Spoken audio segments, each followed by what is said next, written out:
And welcome to the 2-Month Review, the weekly podcast brought to you by Open Letter and 3%, in which we take one long book, break it down section by section, talk about it, analyze it, make jokes, have fun, entertain you, all the good stuff. I'm Chad from Open Letter Books, joined as always by Brian Wood, author of Joytime Killbox, available for pre-order. Yes, available. Absolutely. Save your pennies. And joined this week by Kári Tulinius, who is on for the Thomas Jansson. Yes. Right? And who's also a poet and author, the author of Mother Love, which will be on Words Without Borders, an excerpt of it on June 1st. So everyone tuning in, you'll be able to read part of the novel. Do you want to tell us? I think you told us before, but tell us about the novel again. Well, it's about it's a novel about an young an Icelander she's a student at Brown University, and she's a classic student who's there on a sort of tennis scholarship. And wait, is this one that she's really a tennis player though, or is this a paid for like Felicity Huffman? No, she's an actual tennis player. Okay. This wasn't. It would have been funny if you had I didn't have the imagination to think of that particular scam. But if you did, you'd be a millionaire. That's true, and probably in jail. Yeah, well, take one with the other. Yeah, and she falls in love with Abel, who's been her friend forever online, and he's not interested in her.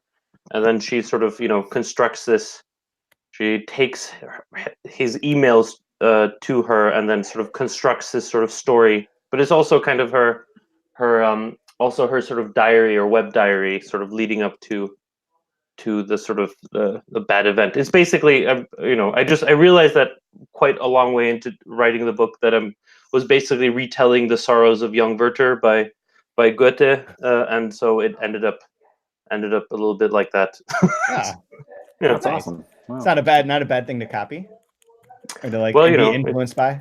Yeah, I mean it's and then it's funny because I read it and I had this sort of image of it as being this kind of really downbeat and sort of book that made everyone depressed, but it was actually really interesting, and I found it really really kind of entertaining. But I understood why it was that it made people, then sort of kill themselves after reading it.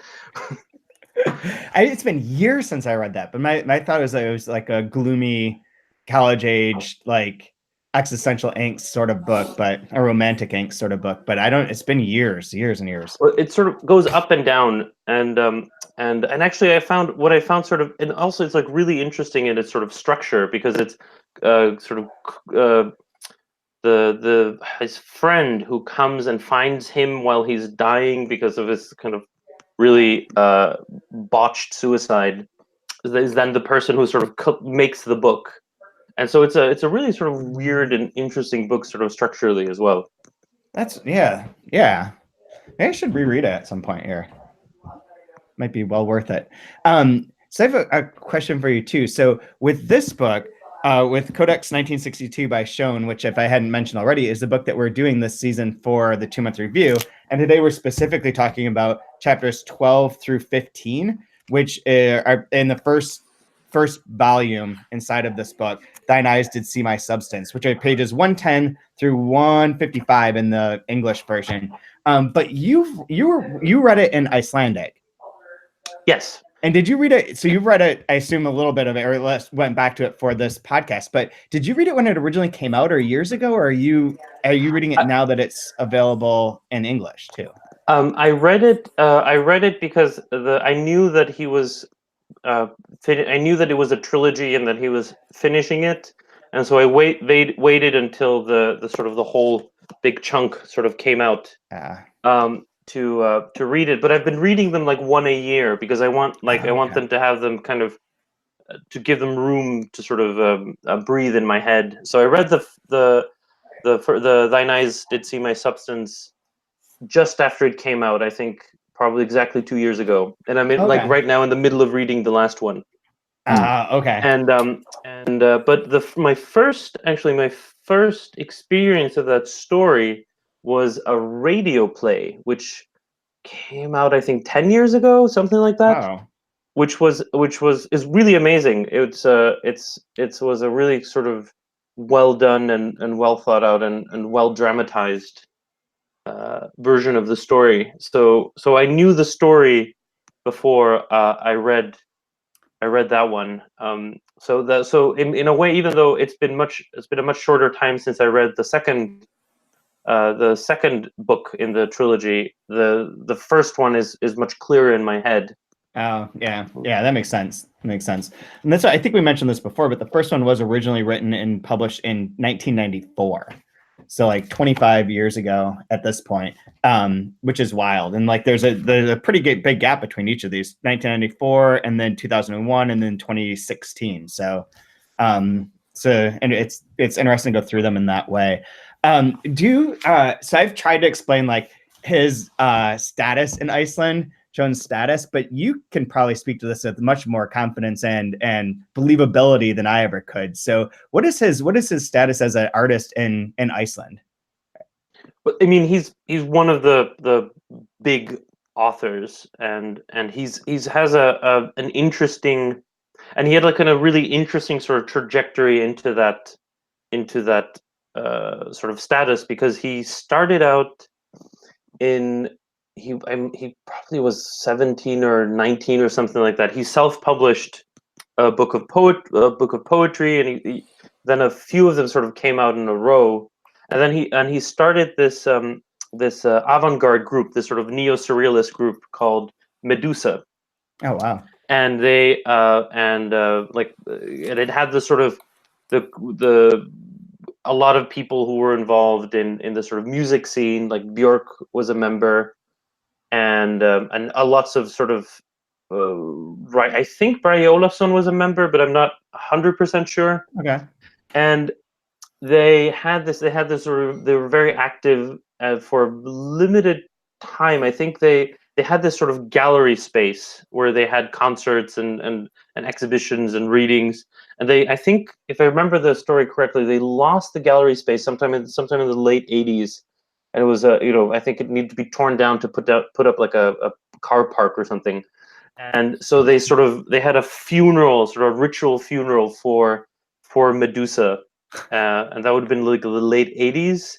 And I think it's just about that time when he starts to publish novels, and he's very kind of influenced by surrealism and sort of by this very sort of avant-garde sort of sensibility. When at that time it was the time of the kind of neo-realist novels, which were sort of really sort of kind of everywhere. And he sort of was he and a few other writers, like Kristín Ómarsdóttir is another one, who were very much sort of coming from a completely different direction, and became a sort of a counter stream to the sort of dominant realist sort of mode. But they were also like pulling sort of reaching back to people like Guðbergur Bergsson, to Thomas Jónsson, and to even and to writers like Svava Jakobsdóttir, who is, I don't think she's been translated into English, but she was writing these sort of very strange, kind of very very pointedly, almost parabolistic stories, and she and also Laxness, like his sort of later kind of more experimental phase, because Laxness had this sort of weird kind of, after winning the Nobel Prize, was like, why am I even doing this, and started to write these sort of weird really weird books, like Under the Glacier, probably. But so he and they they had this kind of sort of these kind of streams that they were pulling together. Sjón was kind of at the forefront of this and then he was writing these kind of very kind of strange sort of books, like Thine Eyes Did See My Substance, and what's the name of the second book in English? This one, the second book here, is called Iceland's 1,000 Years. Oh, okay, yeah, that's funny, because it's called with Quivering Tear, which is a reference to in the Icelandic title, which is a reference to the Icelandic national anthem, and that's another line from the national anthem. Oh. And then he moves into this writing these kind of surrealist historical novels, like From the Mouth of the Whale and Blue Fox, and these books. So and then he's been doing that for a while, and then he comes back to his sort of his old stuff, and sort of, the great sort of unfinished project, and finishes the trilogy with the final, it's called I Am a Sleeping Door in Icelandic. I don't know what it is in English. I'm a sleeping same. door. Yep. Yeah. Exactly the same. Yeah. Which sadly isn't a reference to the Icelandic national anthem, because that would be awesome if the Icelandic national anthem had "I'm a Sleeping Door" as part of it. Can you imagine, football players standing, bellowing out like "I'm a sleeping door"? I'm a sleeping door thing with their hands. Yeah. That would be awesome. I would become an Icelander right away. So yeah, so you read this, and how are you finding it so far, going back through this part, the first 11 chapters, or first, I guess, half of this first volume? Yeah, I'd forgotten. I remembered because when I was looking at the chapter, I was like, oh no, that's that section, and I'd forgotten how horrific it is. Yep. I knew this was coming, but I didn't know when, and I read it and was like, oh shit. I think I had the bleakest, most horrible part of Thomas Jónsson. The last time I was just like traumatized after that recording last time. I don't think I still haven't listened to the final episode. I've never listened. I don't ever listen to anything again. Just record and move on. Record and move on. That's the best way to do it. What did you think of this?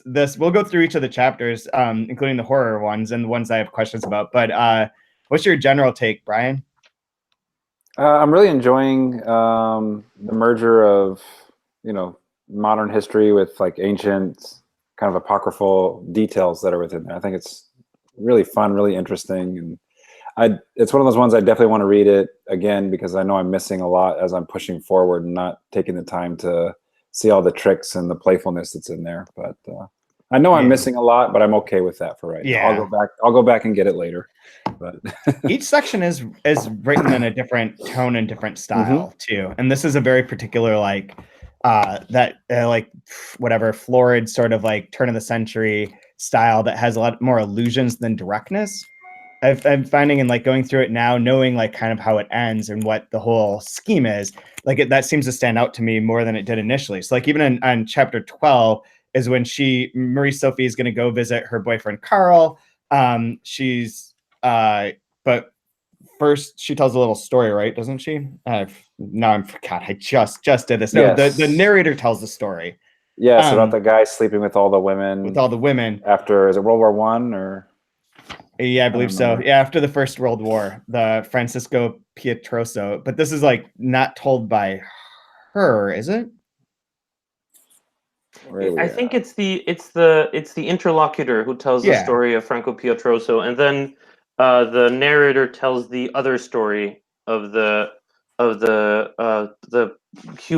of golem that's made from the remnants of the dead soldiers.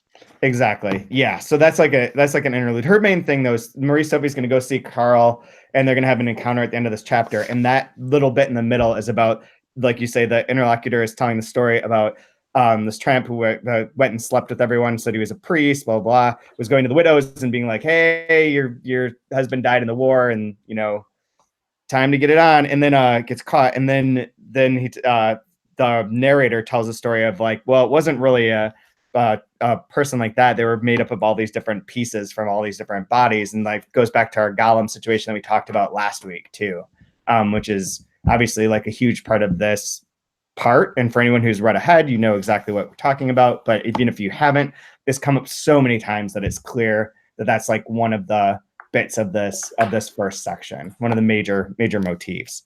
But when I was saying about the illusions or whatever, there's this bit at the beginning where on page 110, right towards the beginning, where they're talking about the cook says, however, the truth was that the cook had the greatest contempt for nursing and said you could tell what kind of profession it was from the career of Florence Nightingale. Yes, apparently she'd been a fast piece and there was no need to ask the color of her lamp, which is like a more like illusionary and like indicating things without being as direct as like the later sections become. And I think that like this sort of reminds me in sense of style with it's a large jump here, but Merce Rodorita's shoot, what's it called? A Broken Mirror, where like each of the three sections evolves in style, where it goes from being very like 19th century, very proper, and then in her book, the second part's very modernist, and the third is very fragmented. And this is different than that, but there's that evolution of style throughout. I think is really interesting, and I think that this part, in particular, with these narrators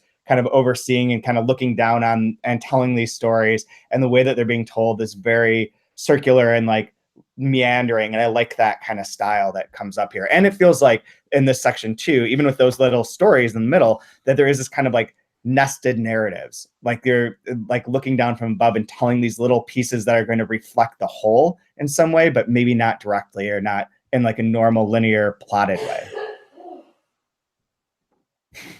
That's I my agree. bit. Yeah.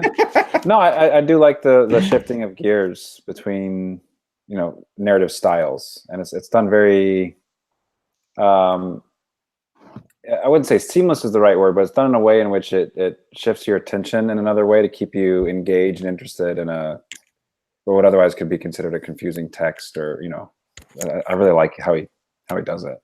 Yeah.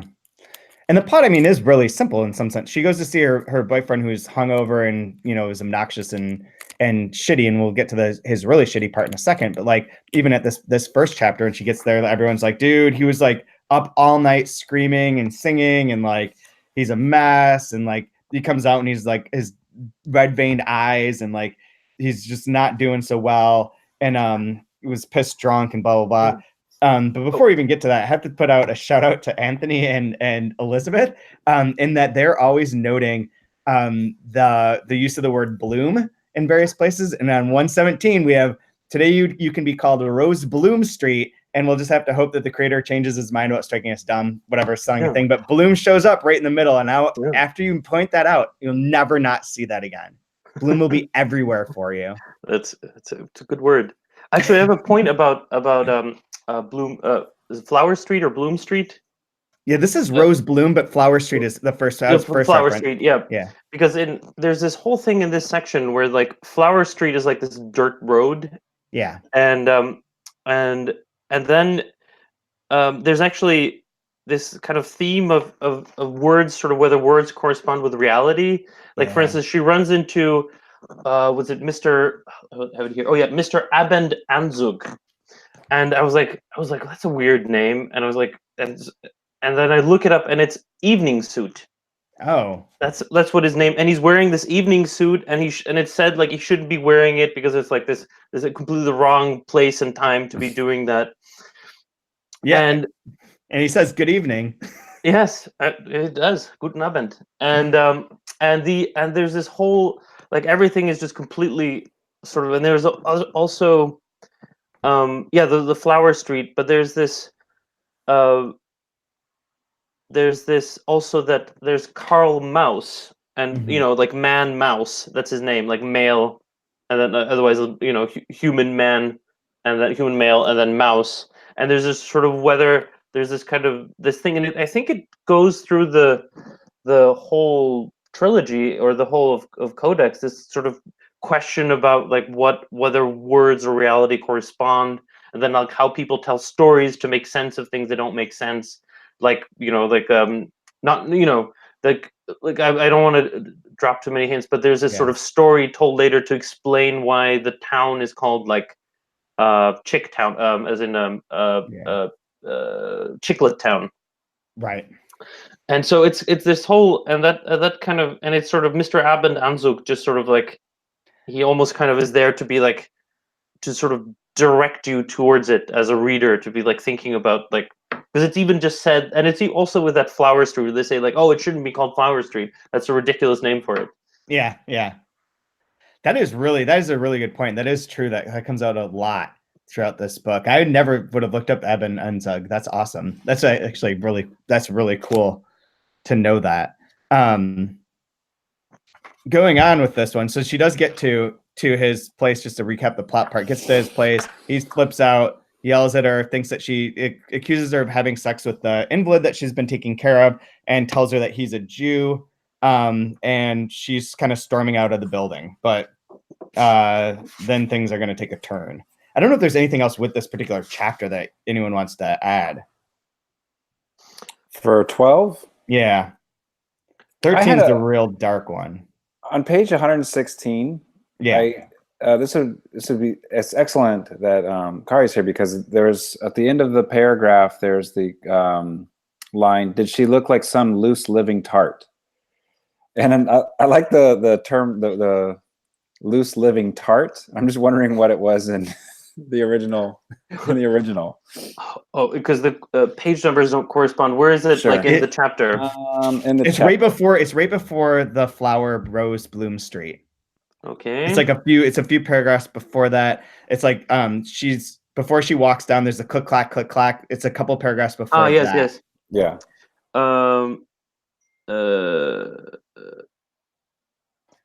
The whole thing. Oh my God. Oh yeah. So this whole thing says she bridled. Was this recent widower pulling faces at her? Had he been blinded by grief? Why on earth would a blooming girl like her take a second glance at a buffoon like him? Did she look like some loose living tart?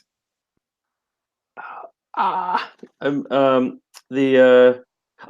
It's a fairly normal sort of word in Icelandic. It's like léttuðardrós, and it's literally what it means. Like léttuð is like sort of good cheer, and then drós is tart. Okay. Sort of a but yeah, it's a sort of it's like the slurs are different between different countries, so it's sort of to get the nuances of it. You have sometimes when you translate, you have to find out something new. Actually, now that I said the word slur, one thing that's at the end of the chapter, because he says when Karl says that he's a Jew, in Icelandic he uses a slur. Okay. But it's like a slur that's probably difficult to translate, because it's an old-fashioned word that became a slur, kind of, and it's not the one that is used in normal speech for Jews in Icelandic.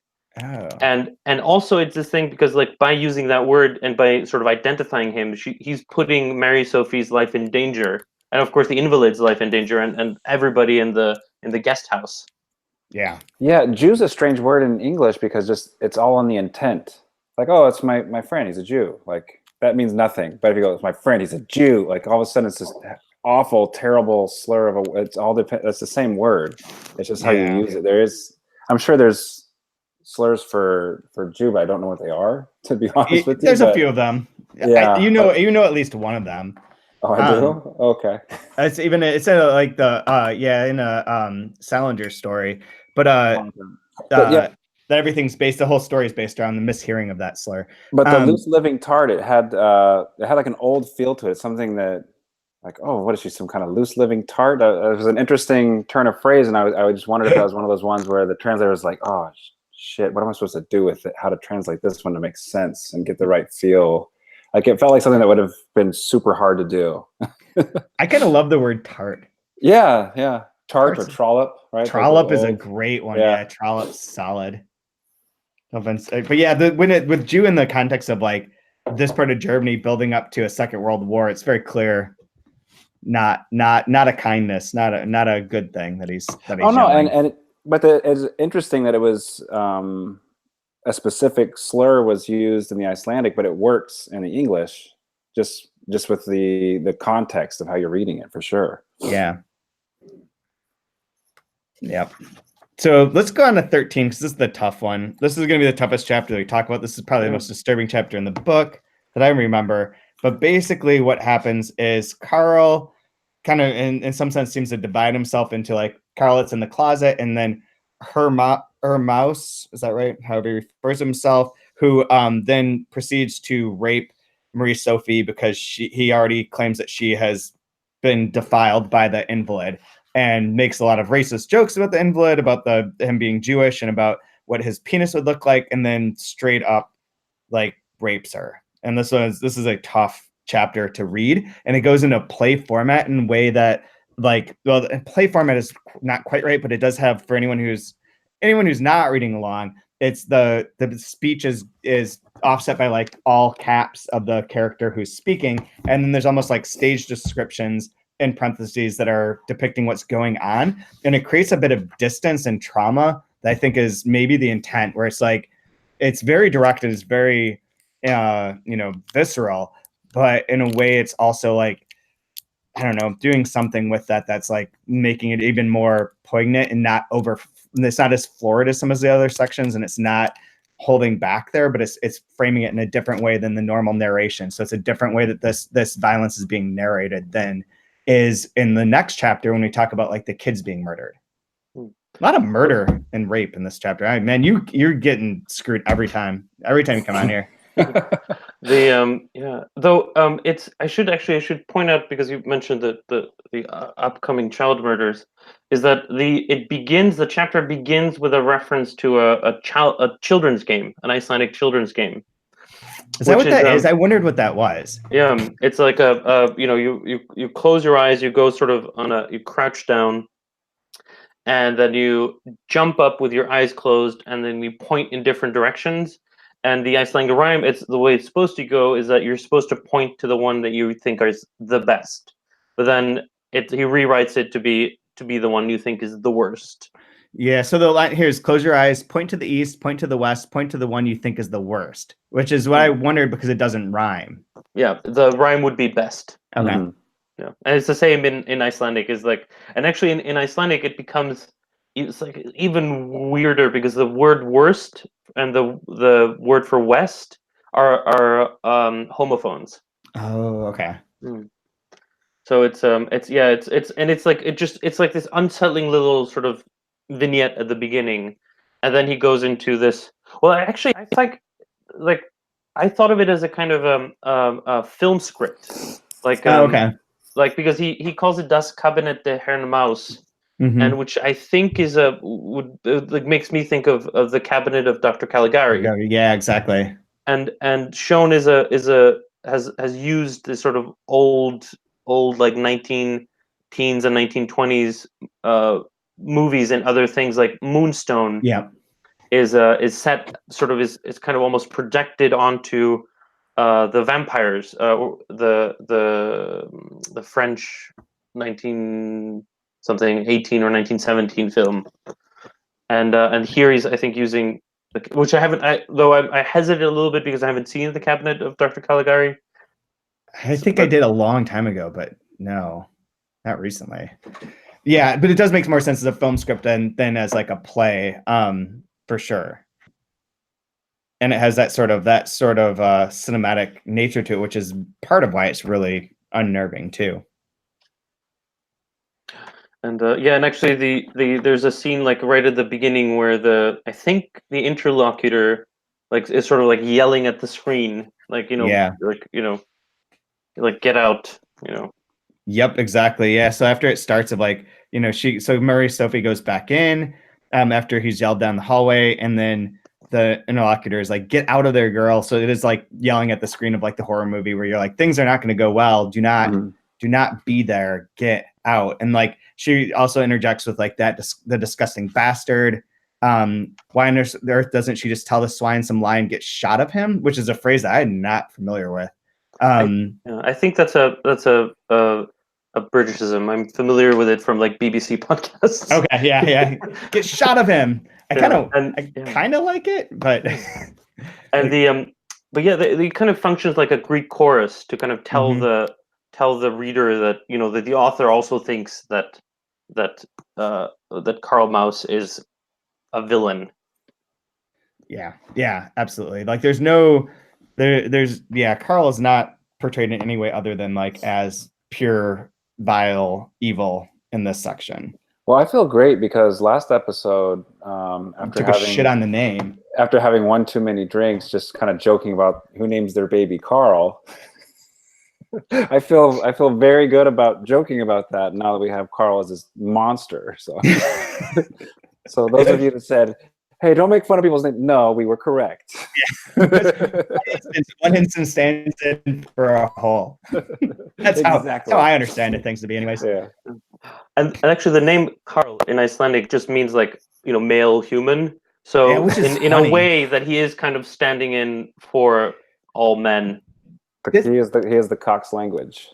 This is the thing. As we Okay, learned yeah. from So last I want to week. talk about radiant terminus in a second for sure. But this is a part of what I don't want to give away too much again with this. This is trickier having read this, and I think it'll come up more next week. But the idea of like the man and the male and the creation of the male is a really important part of this. Like that sort of myth and how that becomes a big part of this whole book. But even in this section, it's like the idea of a different sort of male, and like this, and Carl standing in, if that means, I didn't realize in Icelandic that just meant generic human male, but he is like a stand-in for a certain type of male thinking, sort of like our radiant terminus Cox language stuff, but of that sort of thing, of this violence, of this possessiveness, of these attributes. And we, at the same time, to keep in mind, I think this is the way to phrase it, is that the narrator, without giving too much away, is male and is born of Marie Sophie and his father. The closest he knows to mother and father is Marie Sophie and the invalid. So like what his sort of heritage is and his ancestry will become an important part of this, as to whether or not he could be something other than that typical Carl. Can he not be a Carl? Yeah, mothers, don't let your boys grow up to be Carls. Dude, that is a t-shirt in the making. I think that's threadless, not whatever.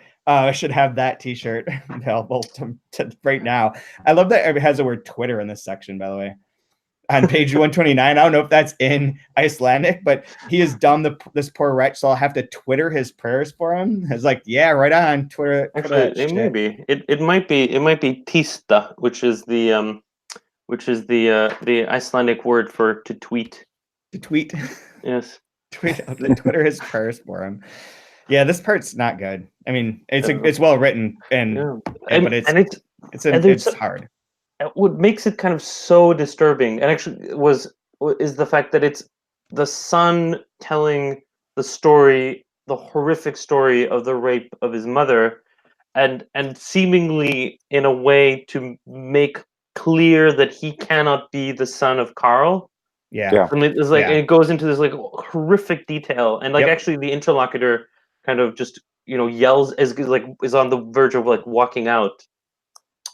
But I think because there's in the middle of this, there's a story about a little boy who goes in and sort of uncovers a dead sparrow and can't, or like a little bird, and can't kind of is somehow kind of drawn to this sort of horror of the dead bird.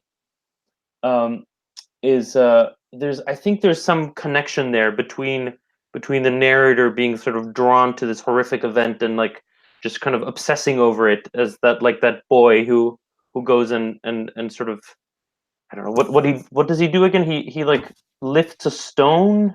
Yeah. And I'm trying to find where that is, but yeah, he lifts the stone, like pries it open, and then there's a dead sparrow underneath, or is a sparrow or a chickadee, something like that. Where is that?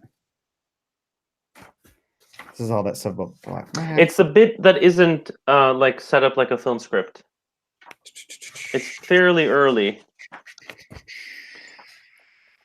As part of the film script's idea of it, I'm curious too, is like you said. Oh, here it is. Go ahead. Found it. It's on 125. Little Carl is amusing himself by turning over palm-sized granite paving stones in front of a well-to-do house. He grubs around in the dirt under them, finding pebbles or stumps of root that he rolls between his fingers before tossing them on the neat lawn. Then he comes to a stone that won't budge. After making several vain attempts to shift it with his bare hands, he runs into the house. He takes out a teaspoon. He pushes the spoon in the soil beside the stone, levers it up, turns it over, and puts his hands to his mouth. In the dirt lies a sparrow teeming with maggots. Mummy, like yelling for his mom. Mommy. To not Britishize that. I can't say it the proper British way anyways, but yeah. But yeah, so yeah, that is, there is like something about that, and like the uncovering of that sort of filth and death and maggots and grossness. Is he in the English translation, is he called the little Carl? Mm-hmm. Oh, it's funny because in Icelandic he's not at all. He's just a little boy. He's not. That's funny. Yeah, this Little is Carl. capital Carl, like little Carl, and I assumed reading it that it was our Carl, as if it was like a flashback to his childhood, and that this is part of his like his psyche. Is that this was part of what created his psyche that leads to this horrible. Oh, that's rape. interesting because in the Icelandic it's just a little boy, and this must be from Sjón. I assume, but I interpreted this as being the narrator as a little boy. Right. Yeah, which I mean, if it would have just been little boy, I probably would have done the same, or a little boy. But when it has it as little Carl with like, I mean, the L is capitalized because it's the beginning of the sentence, but both times that it occurs, it's the beginning of the sentence. So it looks like little Carl, like capital L, capital K, in each instance. That's interesting. Yeah, and like, as you say, there's like detail here that we're not really going to necessarily get into. This is more. This is a not a good question to ask, but which one's more disturbing in its violence? This scene or the Radiant Terminus stuff, Brian? This one. Yeah. That's there. Radiant Terminus is so post-apocalyptic, and in the future, to me, it's just easier to filter that type of violence and terrible human behavior. Yeah. But something like this that feels closer, even though it has a feeling of the past to it, it's harder to deal with. Yeah. It's like you can watch, it's like those, it's almost a film trope where if there's a nuclear fallout and there's ravaging people on a destroyed Earth, oh God, when are they going to film the rape scene? And there's these to show the people as vile animals. Whereas if you see that same scene in a war movie where they're going through a town that's been like, it just hurts so much more in those type of films. Yeah. And so for me, it was just this was a lot harder than Radiant Terminus, I think, for me. Yeah, the Radiant Terminus, like the mind fucking part of it is like psychologically upsetting. This is very viscerally upsetting. Yeah. Well, and with this too, there's just this sinister way of like the juxtaposition of, for instance, when Carl says, if a man just steps forth and touches the soul blinded in the same manner as the tempter, but with the word of God on his lips, he will be able to direct the Father's eye toward the defiled one, and his divine gaze will raise up the sinner. Ermouse sighs and pulls out his penis. Like the juxtaposition of saying something so, eloquent and divine with the action of rape is putting those things next to each other is just super, super sinister. It makes it feel even more visceral and and then like God, I don't even know. I'm not even gonna say anything, but for everyone who read it, like the part where he's like, "This is how I can save you or I can redeem you," and then he's like, "No, I'm not even gonna do that," and then makes it like way worse. Is extra fucked up. Yeah, let's go on. Well, no, I mean, you were going to say something, Brian, about the film script.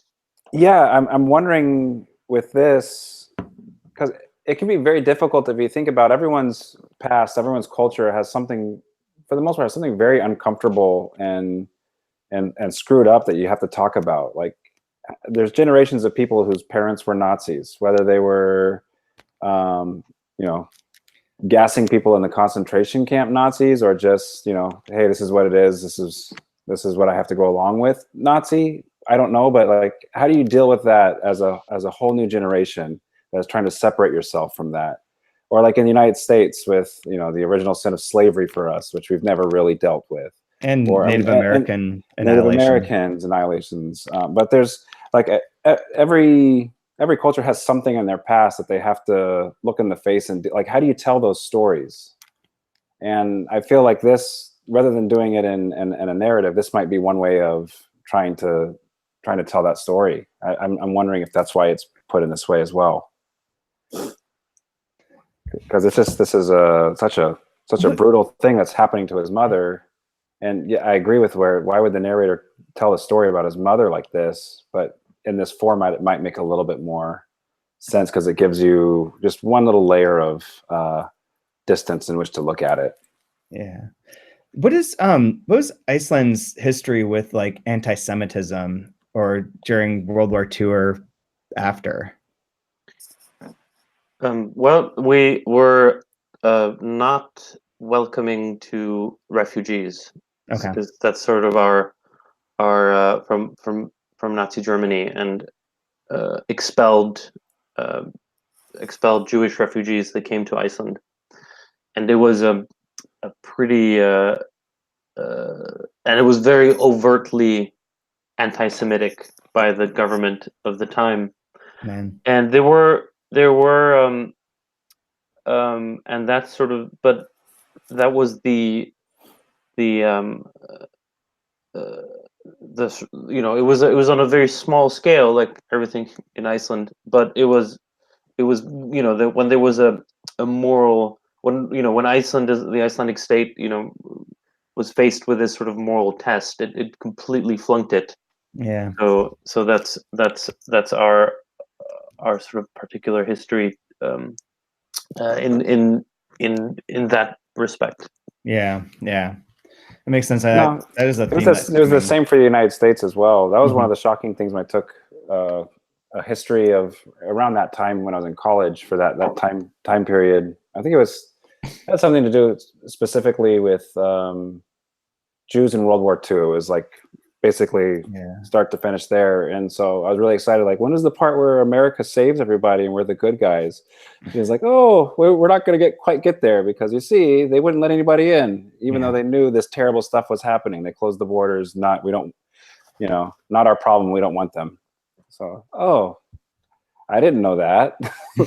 Great. But we're a lot better about letting in refugees now. So we've definitely learned our lesson from history. We're so much better. Yeah, it's so frustrating. First time is tragedy, second time is farce. Yeah. We have this murderous farce. Chad and I have this running joke where, like, we keep saying, we send each other's news articles telling like how there's no room for parody anymore in this world because everything is already taken. So some of those headlines I send you, like, you can't even make that up. If you made that up as a joke, you'd be like, that's not even funny. And then you look, you're like, oh shit, that's like a real thing. Like, that's just called. That's why there's so many books about Florida that keep coming out. It seems like everybody's writing about Florida. I'm trying to find whatever that one was yesterday. Was just like so particularly bad. Oh yeah, Burger King workers call cops on snarling woman with 7 syringes inside her. There's a headline that just shows up on my phone, and then the story is police officers. Hold on. When you sent me that, I thought it meant like she just had syringes sticking out of her body. Me too. That's what I visioned. Right. A pin cushion of heroin. No. Okay. You're wrong. Police officers were eventually called to the scene where they made a startling discovery. Authorities are claiming that after taking the suspect into custody, 7 syringes were discovered hidden inside her vagina. Oh, okay. Gotcha. And it was Florida. Yeah. It was? Florida. Of course. Well, it's the sort of my kind of favorite sort of horrible kind of can't sort of, who'd write it sort of headline of recent months, at least, was when there was a goalkeeper at a team called Crystal Palace in England, who, as a joke or something, no one is quite sure, made a sort of a Nazi salute in this random photo, and he claims he didn't know it, and apparently he was sort of interviewed by these investigators, or sort of these people who can reprimand him, and they came out of the interview convinced that he just didn't know anything and was like completely ignorant. And after that, there was this and his name is Wayne Hennessy, and his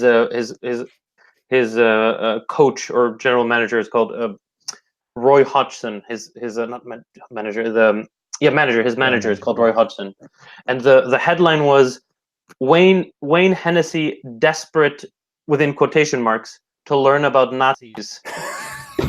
says Crystal Palace boss Roy Hodgson. Oh no! Oh, poor guy. Jeez Louise. That's bad.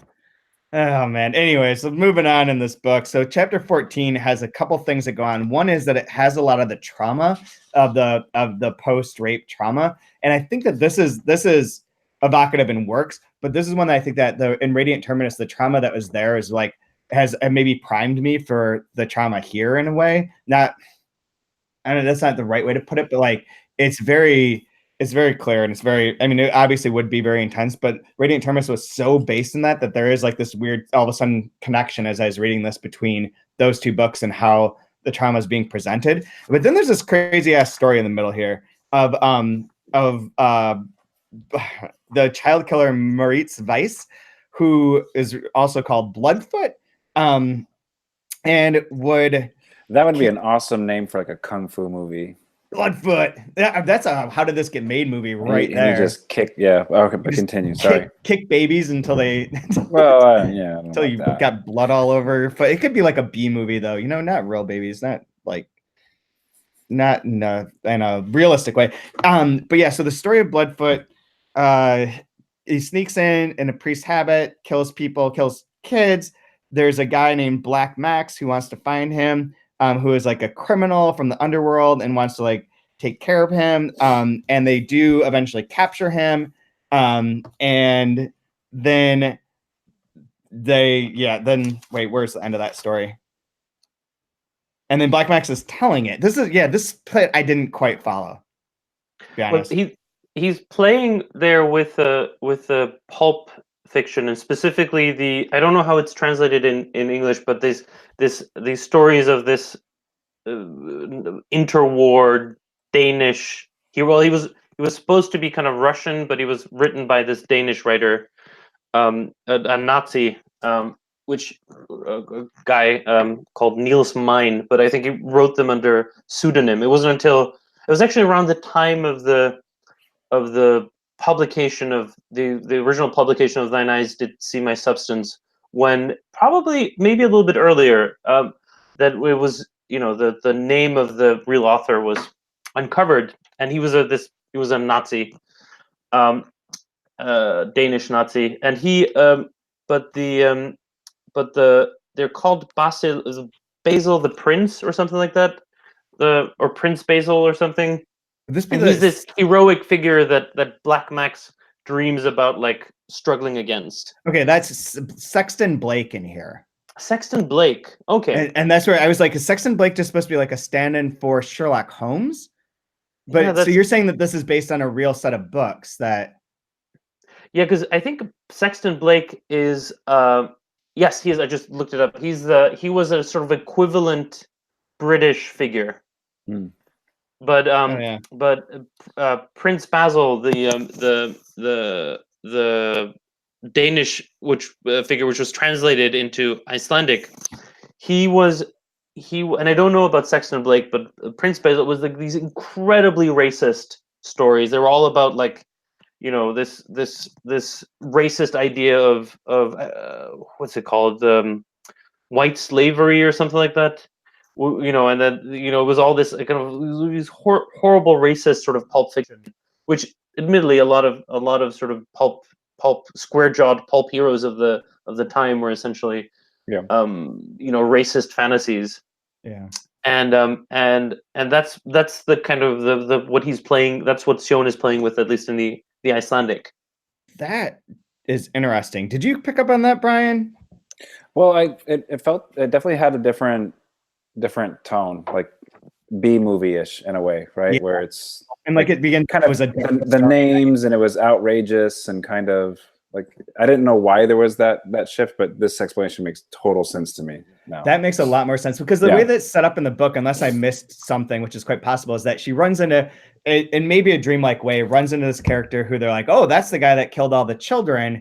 And then Black Max tells her this story of how he had helped capture this child killer. And so it becomes like it's very surreal at that moment. It's not realistic. And it was unclear as to, like, to me, as to like what the purpose of this was here, aside from like a destruction of innocence, which is mirroring the destruction of innocence in the previous chapter in another horrifying way. And you tied it back into that first part of the last chapter of the children's game, which makes sense too. But knowing that this was based on a real set of books from a Nazi writer with like those kind of overtones, sort of does link these themes together a lot stronger than it is in the English, where it's just like you know, a pulpy true crime sort of thing. Yeah, and I think there's a part where the like, you know, not like 3 or 4 pages in, where the interlocutor goes, you know, like, you know, when is this, you know, this nonsense or these sort of these fantasies going to end?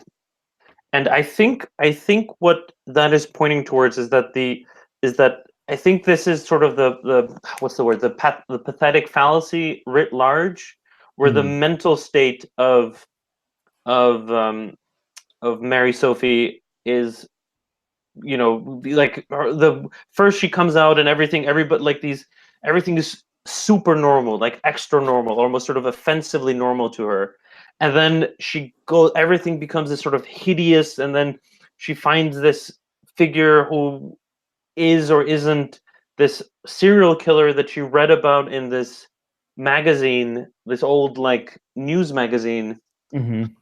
And it's kind of, and I think that it's kind of this, the way I read it is that she is processing her trauma, and she's escaping into this sort of story and using and sort of creating this sort of revenge fantasy against this monster. That makes a lot of sense, because I was going to say the beginning part is like this like poetry rhymes thing that involves like, up the road starts coal black John, calls to the young lily so fair, oh come my dear, let us be joined together in my black lair, and has like a sense of danger, but it's like you know, my maidenhead, the chorus is, my maidenhead you will never get, tra la la la la, a mantle will cover it when I am dead, tra la la la la, like as if it's like preserving or protective of that. And then the next section, the next part goes into like how she blames herself. You've only got yourself to blame for going up to his room. Someone says that to her, but like she is in putting this into her head. So transforming that then into like this other set of a narrative is interesting, because it is like a series of narratives that are created to deal with this trauma. And it's interesting you mentioned because now I'm looking at the rhyme at the beginning, is that at least in the Icelandic, the girl is turned into a deer. In the and that's a nimble hind, right? Nimble hind, and that's a gender reversal of the myth of Diane, the goddess Diana, and God, what's his name? Actaeon. It was something like that. It's the guy who like sneaks up and like either spies on the goddess when she's bathing, or assaults her or something, and then he gets turned into a deer or a stag, and then she sets her dogs on him. So it's this kind of, it's you know, the sort of the you know, in some ways the original mythological rape revenge story. I can't. And so that, but here it's gender reversed. Yep. Are you sure you want to hear the story of Bloodfoot? What do you think I am? Then I'll leave it out. Of course I want to hear it. Isn't everyone obsessed with murderers nowadays? That's my favorite line of the section. Have you ever shaken hands with a murderer? No, but I've shaken hands with an author. Apparently that doesn't have the same cachet. Really? So I'm told. Make me better acquainted with Bloodfoot then, and be quick about it. Right? So there's even like, do we have to put this in? Are you sure I should put, like, right? Like there's this fun, I mean, this isn't playful stuff, but there's even a playfulness in the, like, how do I deal with this? How do I get this into the story? Right? Yeah. And then right after Black Max catches or gets involved with Sexton Blake, and they exchange a lascivious kiss on the way down, then she interjects with, have you forgotten about Marie Sophie and all this nonsense? So isn't she rushing home? You wanted to hear the story of Bloodfoot, so shut up and listen. I thought there would be more to it than this. So they go through, and then they basically reenact like the rape fantasy on the child killer in some sense, because he's got all of his but he's created like his underwear and inner clothings out of like newspaper clippings of all the kids that he's murdered, and so they take them and use them to like jam it up his ass. That's one mode of therapy, I guess. Sure, that's a way you can deal with it. So that they all vanish away, and we go into the last chapter in which she gets up to the room. Quickly reminding myself, I read this a few days ago. And this is where they believe they're going to take the invalid away. That he's not safe there anymore. And they believe there's the little mention of like that there are people, and it's on page 152. There are people in certain circles who believed he held the outcome of the war in his hands. They hadn't. No problem. They themselves hadn't a clue what it was that L knew or was capable of, and though they were keen to find out, it was none of their business. Their role was simply to ensure that he got out of the country alive, and that's what they meant to do. So there's like a little like hint of sorts that he is like of some sort of importance and could help prevent this war. And then she's wanting to talk to him, I guess, in a way about what's happened to her and process it, and like is having either for real or like psychosomatically, like their whole apartment their little compartment area is like burning up and like getting hot and sweltering, and everything's like basically on fire. Everything's exploding there. I found this section in some ways, or this chapter in some ways, the most mysterious of the ones that we were reading, where I mean, I get the sort of the psychological thing that's happening where Marie Sophie is processing the trauma, and then, you know, finding someone to help her, you know, kind of, yeah, like burn it up in a way. But there's all these things with the somehow the two men are somehow kind of more mysterious, and they're talking about the war, and suddenly it goes into this almost diaristic thing where it's like saying, it was like telling you like at 13 minutes past 5 this happened, and so it's really I found it very affecting, but I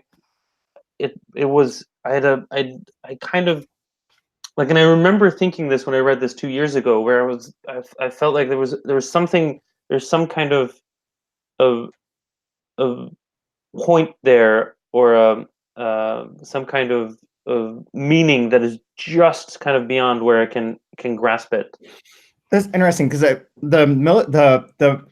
maybe this is probably because we're used to whatever it's called, American time, but the fact that it was 1713, 1806, 1857, 1943 is like military time, and that connected with the war, and that was sort of what was resonating for me, as if it were like the sort of like an accounting of what was happening from like a strategic or battle standpoint, but that doesn't really necessarily jibe either. And it is like the thing about, there's a bit at the beginning too where like it's the cook that's in there, right, who's like, well, you know, he's always pointing at his nether regions, wanted me to like help him go to the bathroom. I wasn't going to do that. So he starts playing on the chamber pot. And there's a great pun there where it's like resulting in such a blasphemy instead of blasphemy, which is very nice.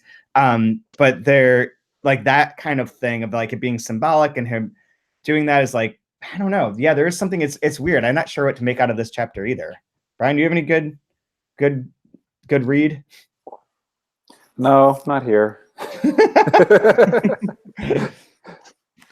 That's interesting. I just feel like there's more intent than what we were coming up with. I could tell moving through it quickly. I know I'm gonna miss a lot of stuff and miss something, and there's a lot here. But it's one of those ones I don't even technically know who the narrator is just yet. Yeah, fully. Like I know it's the son, but I don't really know. But so I'll have to come back. I'll circle back to it. I'll remember this one. 15. Yeah, but I'm too ignorant to have a understanding or grasp of what's going on. Yeah, it's interesting. I don't know what to make of it. So, well, anyways, I don't know if there's anything else to add to that, except that does happen. And next week, oh shoot, I had it up here and then I just closed it. We are going to be going over. We're actually, for next week's one, we're going to go into the second volume, because I wanted to have one that rolled over a little bit, because rather than ending just with one volume, it'd be interesting to see the transition as part of our conversation. So next week, we're going to be going from chapter 16 to the end of part 1, and just the first part of part 2 of the second volume, Iceland's 1,000 Years. So it's up to page 197 in the English edition. But that's just a shout out to everyone who's paying attention and wanting to follow along. For you guys, what were your favorite lines this week? Mine was that one. Mine was though. Of course, I want to hear it. Isn't everyone obsessed with murderers nowadays? Because that feels like very much our moment of podcasting. His true crime podcast all day. It's like Scandinavian literature. I had no idea they had anything other than murders that take place in the snow. Oh, who knew? like the snowman. Just like that Adam and His Package song about where me and my black metal friends. He says like in Norway there's nothing to do except kill each other and play guitars in the snow. All right. In the American edition, page 128. No, to hell with you and your sickening story. I'm off. As I'm reading this, that'll be my line for this one. I'm ready for the next. Let's get on with this, please. And I know what yours is. Do you want me to read it for you? Yeah, because I don't have the English translation. Yeah, so the English translation is on page 111. She was taken aback by the sharpness of their tone. The question blew up like a storm in her ears. The vowels merged and consonants scattered in a discordant choir that roared in her head. Which I like that a lot too. Yeah, it's very well translated from the Icelandic. From everything that I've heard in the podcast, like it's Victoria Cribb, isn't it? That translate. Yeah, she's just a really good translator. Like everything I've read, like all the translation bits of her that I've read have been like really good. So at least in So I think the English readers of Codex 1962 are in really good hands. Yeah, I agree. It's Definitely. interesting. I love that you're able to add these like little bits about the Icelandic national anthem and about the books that is being referred to that are translated differently here. That's really helpful and that's really interesting. Thank you again for joining us. Absolutely. Yeah, thanks for having me. Of course. And you got to plug your stuff again. Yeah. So I think it's June 1st, or really at the beginning of June, there's a new issue of Words Without Borders. There's a story. There's a part of my book, Mother Love, that's there, and the translator is Larissa Kaiser. And awesome. So that's June 1st or thereabouts. Words Without Borders. Can't wait. That's gonna be great. Also, does the book still contains a reference to Tom and Emma's bookshop, right? Yes, it does. It's the main character Inga, who's in the first section of the main character, the young Werther sort of analog, goes in search of this somewhat obscure French book that's just been translated into English. And I used to live in Providence, and the book is set in Providence, and I used to work at the Brown University bookstore. And in the beginning, when I was first writing it, Inga just goes and picks the book up from there. But I knew from having worked there that it was, not likely that they would have a fairly random, French, recently published French translation. And then when a translation-focused bookstore owned by French translators opened up, I was like, oh yeah, that's obviously where the book is going to be. I love that. I love that they're like immortalized. The store's immortalized in a book. It's been open for like a year. It was actually the book is set slightly ahead of when they opened it. Oh. And because I was writing it, because the book was set slightly after it came out, and I'd seen from their website when they were going to open, so I was like, oh yeah, that's fine, I'll put it there. And then it was delayed, and so there's a lie in the book, which is even better. So if people want to follow you to find out more, what's your Twitter, Instagram stuff? It's Catullus. That's Kattullus. It's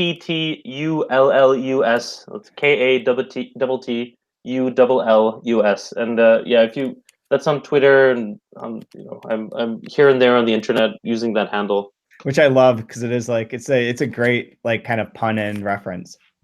Yeah, it's my initials, and then I just stuck them onto a Roman poet that I was obsessed with when I was in my early 20s. as most people are. When you encounter Catullus, you're like, yeah, this is the shit. Like, this is poetry. At least Well, that's now my accent. now I feel embarrassed about mine. It's Weed Dog 42069.